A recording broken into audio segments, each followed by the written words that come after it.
Hello everyone, नमस्ते। स्वागत छ हजुरहरूलाई मेरो युट्युब च्यानलमा।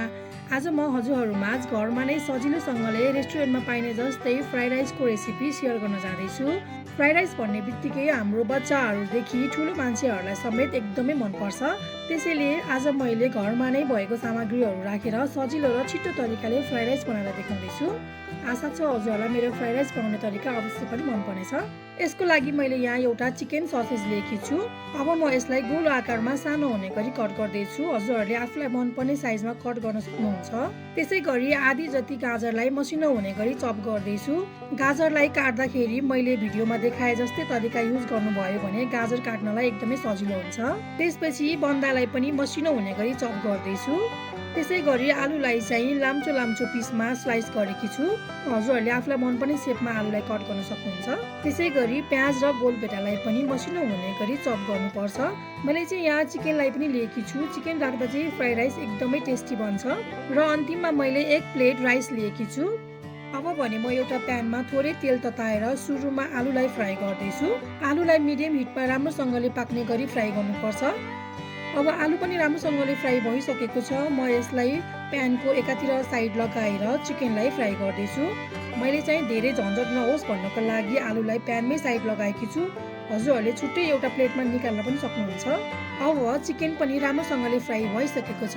अब म यसमा ससेजलाई राख्दैछु। ससेजलाई पनि सानो ग्यासमा एकैछिन हल्का फ्राई हुने गरी पकाउनुपर्छ।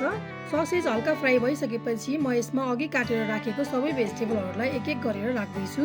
हजुरहरूले आफ्नो घरमा जुन भेजिटेबलहरू उपलब्ध छ त्यही नै राख्न सक्नुहुन्छ। यदि हजुरहरूको घरमा काउली, मटरकोसा, मसरुम वा क्याप्सिकम केही अभाइलेबल छ भने यो पनि राख्न सक्नुहुन्छ। यसले पनि फ्राइड राइसलाई एकदमै मिठो बनाउँछ। सबै भेजिटेबलहरूलाई राखिसकेपछि म यसमा थोरै बेसार, स्वादअनुसार नुन, थोरै जिरा धनियाँको धुलो र थोरै मरिच राखेर एकैछिन चलाउँदैछु। भेजिटेबलहरूलाई राखिसकेपछि चाहिँ यसलाई हामीले सानो ग्यासमा 1 मिनट जति पकाउनुपर्छ। भेजिटेबलहरूलाई धेरै पाक्ने गरी चाहिँ पकाउनु हुँदैन। फ्राइड राइसमा चाहिँ भेजिटेबलहरू हल्का काँचो भएको नै एकदमै मिठो हुन्छ।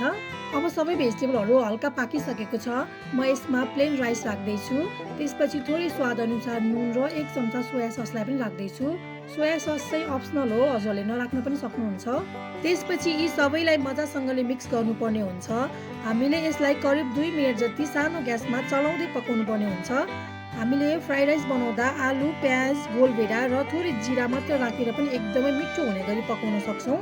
भेजिटेबलहरू नखाने बच्चाहरूको लागि पनि यसरी फ्राइड राइसमा मिक्स गरेर दियो भने मजासँगले खाने गर्छ।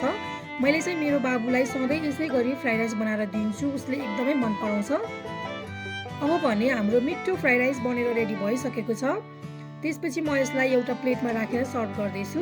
हामीले फ्राइड राइसलाई खाजा अथवा डिनरको रूपमा पनि खान सक्छौँ। फ्राइड राइससँग चाहिँ टोमेटो केचप वा मोमो अचार राखेर खाँदा एकदमै मिठो हुन्छ। मैले चाहिँ यसमा थोरै घरमै बनाएको टिमुरको छोप पनि राखेर खाएकी थिएँ। यो एकदमै मिठो बनेको थियो। अब हजुरहरू पनि घरमा नै सजिलोसँगले यसरी नै मिक्स फ्राइड राइस बनाएर आफ्नो फ्यामिलीसँग इन्जोय गर्नुहोला। यदि हजुरहरूलाई मेरो फ्राइड राइस बनाउने तरिका मन परेको छ भने मेरो भिडियोलाई लाइक, कमेन्ट, सेयर र मेरो च्यानललाई सब्सक्राइब गर्न नबिर्सिनुहोला। Thank you for watching.